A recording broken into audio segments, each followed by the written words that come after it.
Tetapi setelah nanti manusia itu turun ke alam ajsam, jin itu ya iri.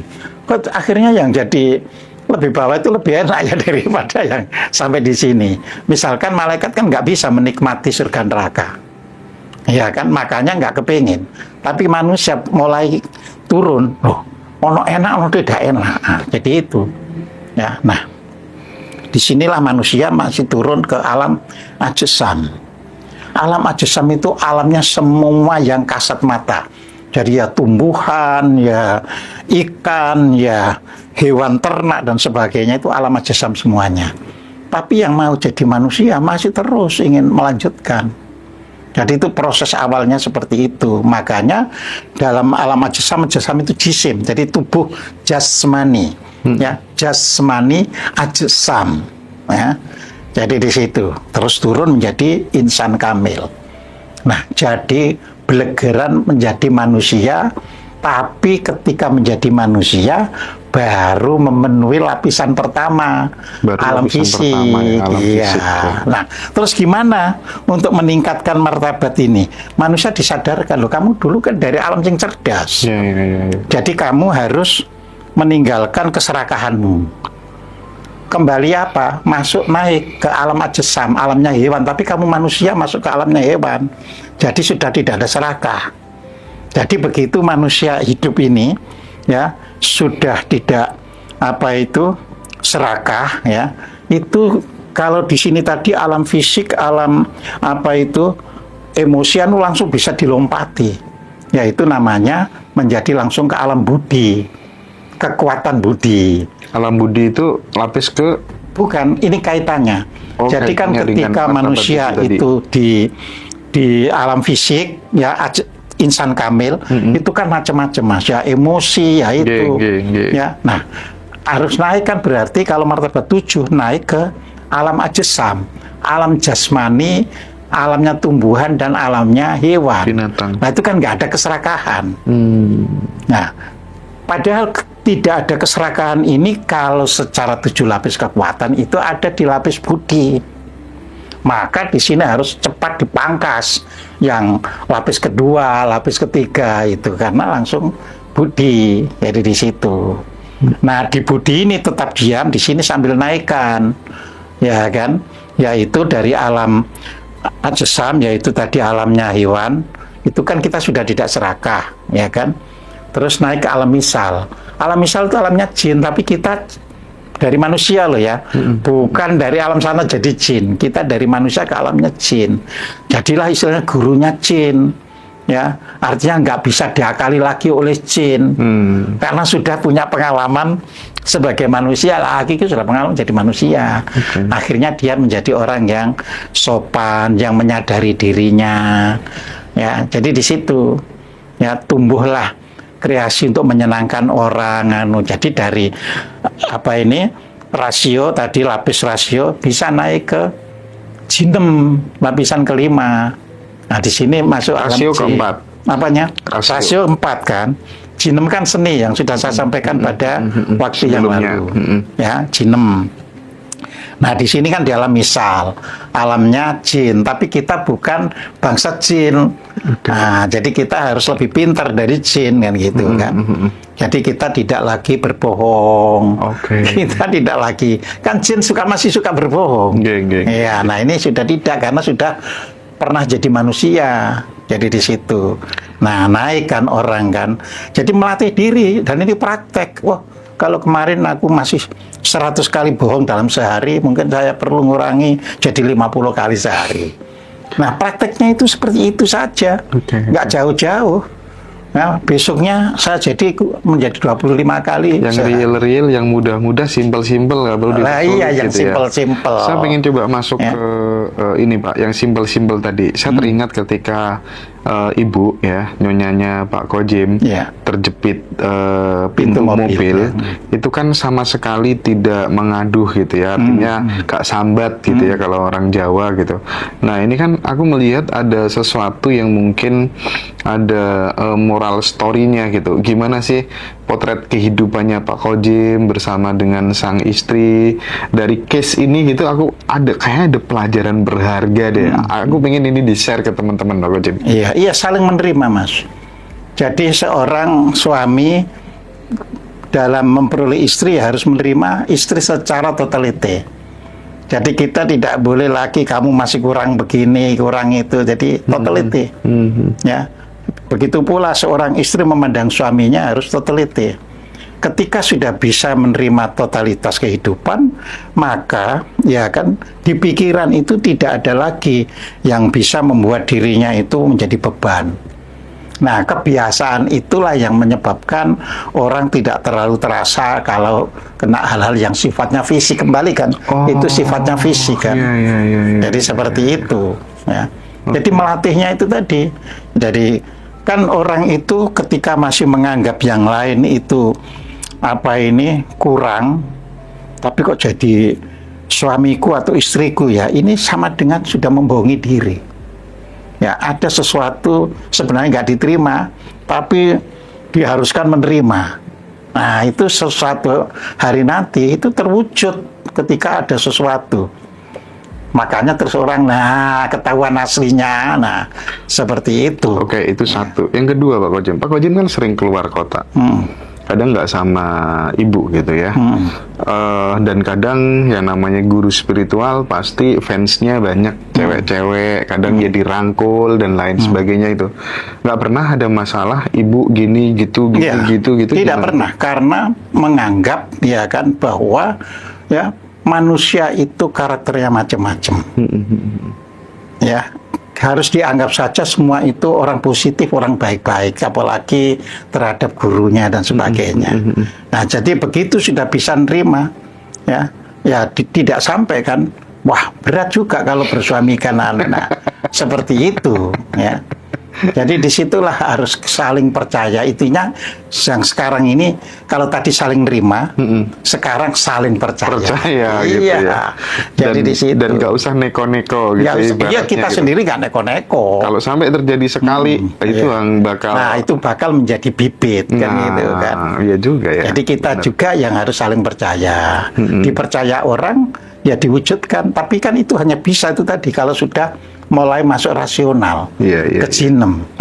Jadi kalau kita masih di lapisan emosi ya nggak bisa kan, Mas. Karena manusia yang masih di lapisan emosi itu takut kalau ada sesuatu yang ketahuan orang lain. Oh iya. Ya. Masih butuh pencitraan. Masih butuh pencitraan, memoles diri, butuh pengakuan ya. Gitu. Jadi di situ. Makanya orang di lapisan ini gampang disulut dalam beragama.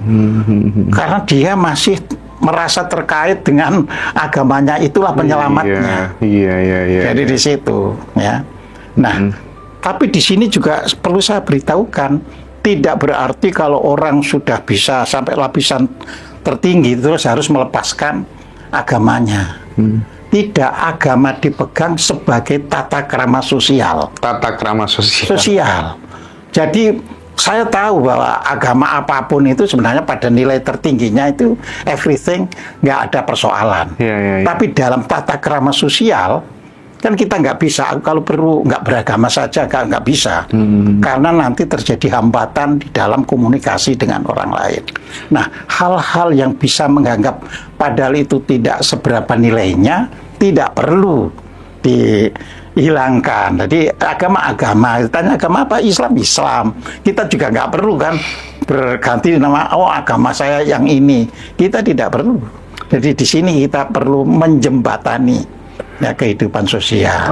Aku tadi malam sempat ngobrol sama Coki, ya katanya tidak perlu tumbal dalam sebuah keyakinan atau agama, tidak perlu kemudian harus mencurigai orang lain, mendiskreditkan orang lain. Gitu. Kalau Gus Dur mengatakan Tuhan tak perlu dibela segala macam gitu ya. Kesadaran ini kan terus nantiasa terus. Nah itu tadi ya, manusia setelah di alam misal harus ditingkatkan. Ya kan tadi kan dari akadiyat, wahdat, wahidiyat, arwah, misal, ajsam, insan kamil. Nah sekarang insan kamil dinaikkan kan, ya oh ternyata jadi insan kamil itu manusia sempurna, tapi pengertian manusia sempurna itu bukan kok manusia yang wataknya sempurna, tapi manusia yang sudah sempurna terpenuhi hajatnya. Ya kan, dibandingkan hewan kan kita sudah dipenuhi hajatnya, apa saja bisa, makanya disebut insan kamil. Ya, tapi kita perlu tingkatkan. Sekarang saya harus naik lagi ke yang disebut martabat ajsam, martabat jasmani. Martabat jasmani itu nggak ada keserakahan. Kayak hewan kan nggak ada serakah, ya dia hanya sekedar makan untuk hidupnya. Jadi bukan hidup untuk makan, tapi makan, minum untuk hidupnya. Terus naik kan ke alam misal, itu nggonya jin. Tapi kita berangkat dari insan kamil, bukan dari atas jadi jin, ya kan? Jadi kita menjadi lebih punya tata krama, lebih memiliki nuansa-nuansa yang sifatnya itu mengerti value-value, nilai-nilai. Ya, jadi di situ. Oke. Nah, kita tahu Pak, ada ajaran di Jawa itu urip mung mampir ngombe. Ya. Nah, itu kalau di breakdown gimana Pak Bedim? Sebelum kita nanti, aku ada satu segmen yang mungkin itu agak pembahasan sangat serius. Jadi gitu. Urip mung mampir ngombe itu sebenarnya kalau di breakdown ya satu sesi sendiri, ya. Poinnya itu kan menyadari bahwa hidup kita itu bukan sekali, tapi setiap kali itu untuk mereguk air kehidupan. Ngombe itu minum. Apa yang diminum? Air kehidupan. Sehingga sehabis minum harusnya menjadi lebih baik lagi. Jadi di situ loh ya. Jadi di situ ya. Tapi itu nanti kita breakdown sendiri karena itu hubungannya dengan karma. Jadi kita tidak bisa urip mampir ngombe berhenti titik, itu nggak bisa. Itu nanti sesi ketika kita ada hubungannya dengan karma ya. Nah, sekarang kita teruskan yang setelah di martabat misal menuju martabat arwah. Arwah ini golongannya malaikat, Mas. Ya kan, artinya apa? Kita manusia harus hanya berbuat yang baik-baik saja. Ya kan, dikatakan malaikat tidak pernah bisa berbuat buruk. Nah, tapi malaikat tidak bisa berbuat buruk karena nggak pernah jadi manusia. Itu kan, makanya ada cerita. Begitu malaikat itu kepingin jadi menungso, begitu diberi jadi menungso malah macam neko-neko yang dia itu ya. Nah, justru kita bermartabat malaikat, artinya memiliki visi bahwa hidup itu memang untuk benar-benar hamemayu hayuning bawana. Hidup itu untuk kebajikan. Nah, masih naik lagi kan tingkatannya ini ya. Dari martabat arwah, yaitu untuk para malaikat yang tadi, masuk ke martabat wahidiyah. Ya, di wahidiyah inilah kita mulai, menungso itu podo, Mas. Jadi menungso itu sama. Jadi kalau toh ada perbedaan itu tadi hanya karena proses lingkungannya yang membentuk berbeda. Jadi kebenaran lingkungan tidak bisa dipakai untuk mengabsolutkan kebenarannya. Ya, jadi itu wahidiyah. Wahidiyah itu artinya ya satu artinya ya. Nah, begitu orang semakin tinggi lagi, martabatku harus naik ke namanya wahdat. Alah, ternyata hewan, tumbuhan, manusia itu sama. Jadi kalau tadi semua manusia sama, ini sudah semua makhluk sama. Ya, satu kesatuan. Iya, itu wahdat. Ya, kan? Oke. Berarti kalau kita udah di fase situ, itu mungkin yang disebut sebagai suwung gitu. Ibaratnya kita udah nggak bisa beda-bedakan apa-apa. Nanti. Belum. Jadi ini bisa menyadari aja dulu. Semuanya ini ternyata sama. Hanya dulu saya milih sebagai manusia. Iya. Kan? Iya. Itu milih jadi hewan, ini milih jadi malaikat, sama. Ada yang milih jadi batu dan sebagainya. Ya. Nah, terus akhirnya ingin meningkatkan lagi. Ya kan, namanya akadiyah. Alah, onone mung siji. Onone mung siji. Iya. Jadi semesta ini hanya satu. Cuma rupanya yang beda-beda gitu kan. Iya. Nah ini sudah nggak bisa lagi membedakan antara aku dan kau gitu loh. Ya, karena sudah akadiyah. Ya. Jadi kalau sudah akadiyah itu semua merasa, oh semua itu adalah semesta. Ya. Jadi tidak ada yang lebih unggul, tidak ada yang lebih di bawah. Semua mewujud sesuai dengan peran masing-masing. Nah, disinilah nanti di dalam kehidupan berbangsa dan bernegara ada bangsa yang bisa maju, ada yang tidak bisa maju. Yang bisa maju adalah yang sudah sampai level sosialnya itu tadi, akadiyah tadi. Jadi semua itu punya peran. Nah, kalau punya peran nggak boleh orang itu disalahkan karena perannya, gitu loh. Ya, dan peran itu tentunya nggak akan ada orang peran jelek, sampai malaikat saja sudah hanya berbuat baik. Ya, jadi peran itu peran aslinya. Aslinya itu hidup itu adalah menghidupi. Makanya hidup itu menghidupi dan menghidupkan. Nah itu kalau sudah di akadiyah, ya sudah tidak ada perbedaan. Yang ada adalah tahu masing-masing punya peran. Punya peran membiarkan orang beragama apapun nggak takut kalah pengikut. Nah, gitu loh. Kalau masih kalah pengikut karena masih ada di lapisan satu, ya, lapisan fisik, jadi seperti itu, gitu loh, ya. Jadi sudah enjoy. Nah, tapi bangsa kan harus dididik sampai memahami martabat yang paling atas tadi, harus. Ya, dan itu perlu lewat pendidikan, perlu lewat sarasehan, perlu lewat pelatihan-pelatihan hidup bersama yang berbeda-beda. Iya, gitu makin sih. Terang, makin jelas sekarang teman-teman. Ini nanti akan kita perdalam di Zoom. Saya akan bikin Zoom spesial bersama Pak Kojim dan itu akan berseri-seri sehingga nanti teman-teman sekali lagi yang kesulitan dapetin bukunya nanti biar bisa mencerna dengan mudah. Setiap buku-bukunya Pak Kojim akan kita kupas secara mendetail gitu ya, sehingga kita tidak kehilangan jati diri kita gitu ya. Kita tahu bahwa buku-bukunya Pak Kojim semuanya wis diusung ke luar negeri di kampus-kampus yang punya bergen luar biasa.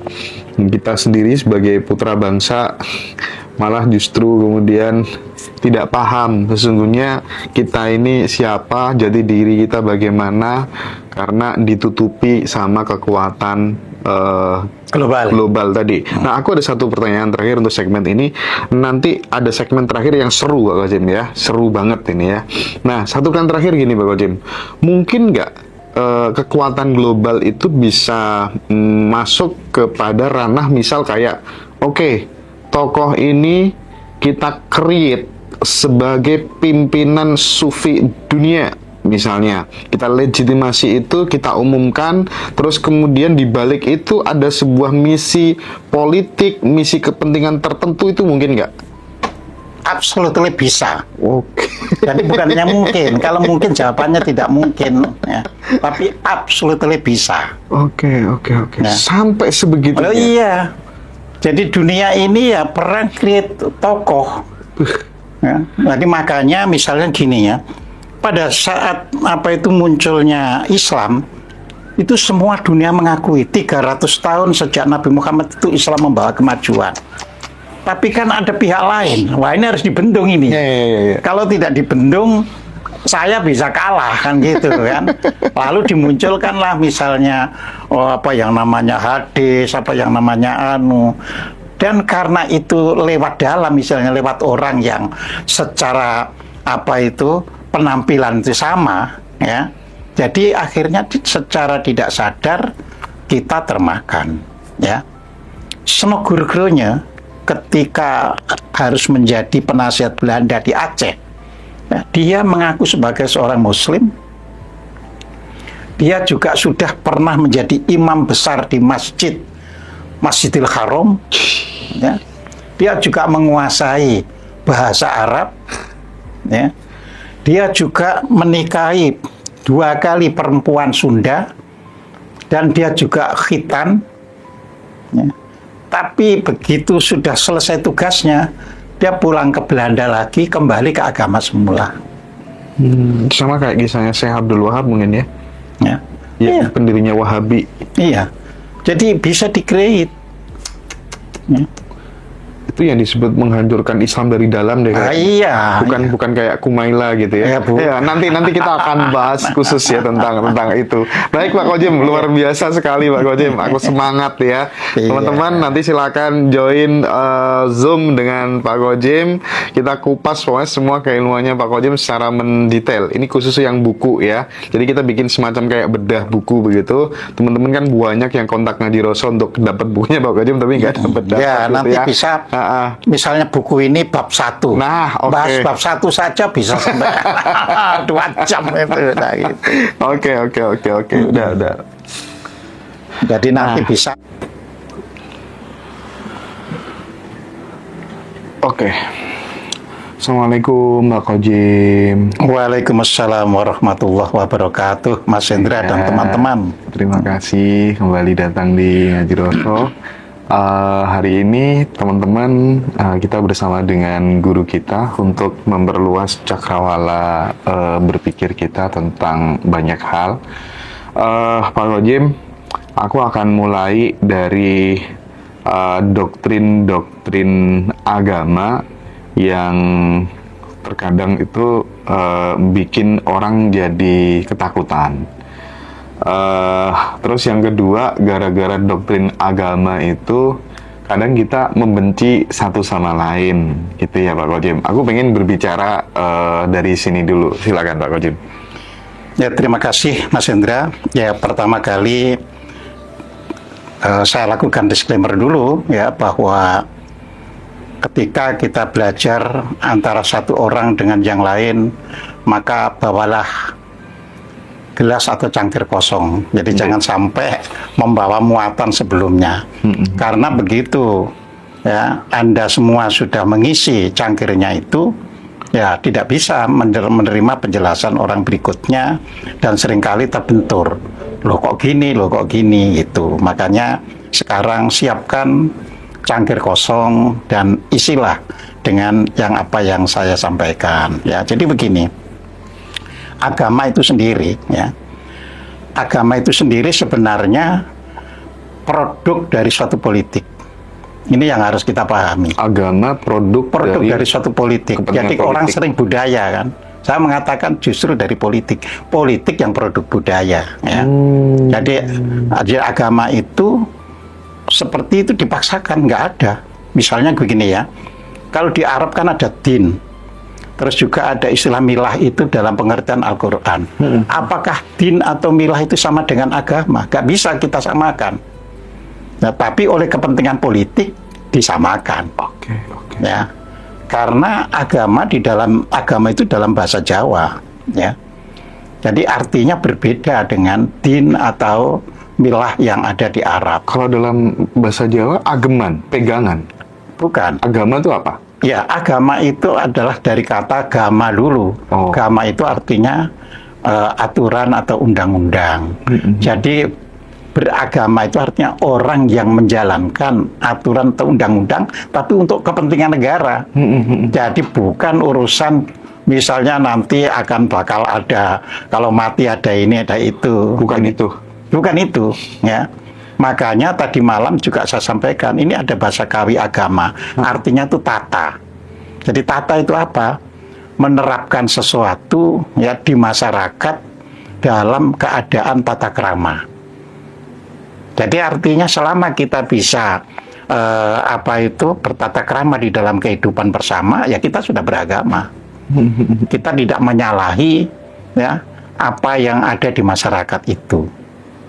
Ya, tapi kemudian oleh kepentingan politik ya itu dimasukkan. Sama saya jelaskan. Orang-orang Barat, kalau kita melihat secara sosiologi ya, mereka yang Kristiani itu tidak mau disebut religionnya itu Kristen. Nah, karena religion itu punya konotasi dalam hubungannya dengan hidup yang tidak sesuai dengan yang diajarkan dalam agama Kristen. Jadi mereka ya hanya sebagai pengikut Yesus, hanya seperti itu. tapi tidak mau disebut sebagai my religion is Christian gitu.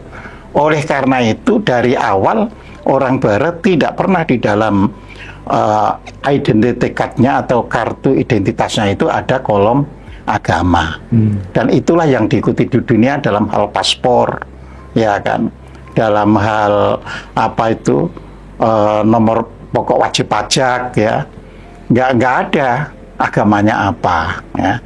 Nah, terus akhirnya karena kepentingan politik untuk di Indonesia dikaitkan dengan agama dalam pengertian yang kita lihat sekarang ini, ya, jadi di situ. Ya. Nah, sekarang kita kembali ke asalnya. Ya, asalnya dulu sebelum masuk politik, kan.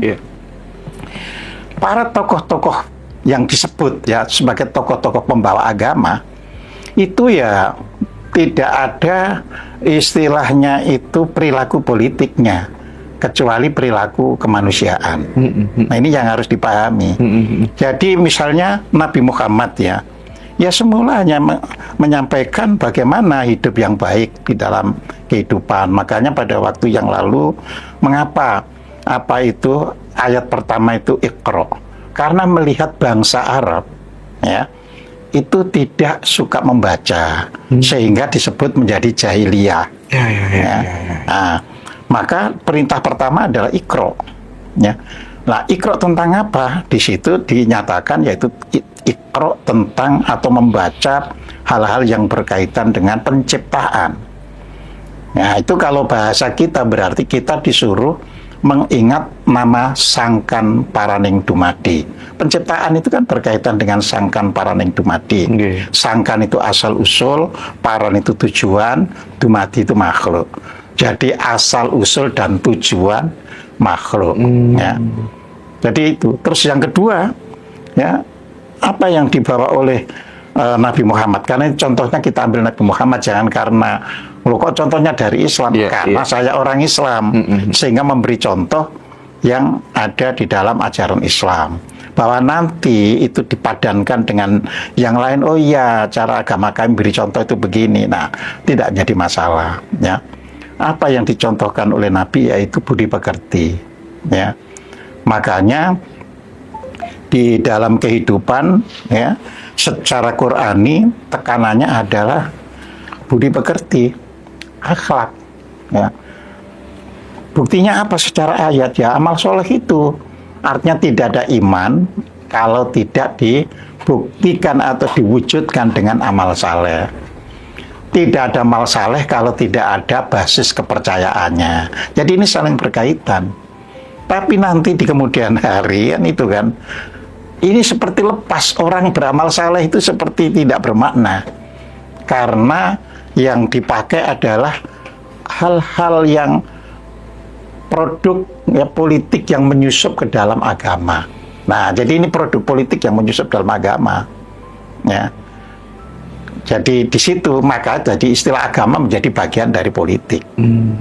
Dimanapun di dunia jadinya. Ya, makanya orang Barat ketika mau menjajah ke Timur dengan semboyan, ya kan, yaitu gold, gospel and glory. Ya. Iya, jadi tujuannya mencari kekayaan, ya kan, sambil membawa Alkitab untuk dipakai sebagai pegangan hidup untuk meraih glory, kemenangan, ya. Atau ada orang membalik yaitu glory, gold and gospel, ya. Jadi untuk mencari kemenangan itu diperlukan, ya, gold yaitu emas dan kitab suci. Nah, jadi itu. Nah, ini sudah dibawa ke politik. Ya, padahal kalau kita pelajari, ya saya sebagai orang Islam karena Isa atau Yesus itu adalah keteladanan, ya kita pelajari keteladanannya. Nabi Muhammad ya kita pelajari keteladanannya. Oleh karena itu, di dalam suatu hari misalnya, orang yang bertanya kepada Nabi Muhammad itu, ketika bertanya, tentu tanyanya itu adalah, apa yang dinamakan din itu? Ya, tentu tidak menggunakan apa yang disebut agama itu, tapi din. Ya. Lalu Nabi menjawab kan, karena orang itu tidak suka berpikir, maka yang disampaikan adalah dinul aklu. Jadi din itu adalah akal. Jadi saya tidak menerjemahkan agama itu akal. Karena kata agama itu sendiri bahasa kita yang dipaksa sama dengan makna din. Dan itu nggak sama gitu loh ya. Ya. Yeah. Contoh lain ya, nggak bisa kan orang Arab menyebut hutan. Karena memang padang pasir nggak ada hutannya. Ya, tapi terus disebut di situ sebagai sajaroh. Sajaroh itu hanya kumpulan pohon-pohonan. Nah, jadi seperti itu. Padahal hutan belum tentu kumpulan pohon-pohonan. Bisa ada hutan yang lebih bersifat homogen, ada yang heterogen, kan seperti itu.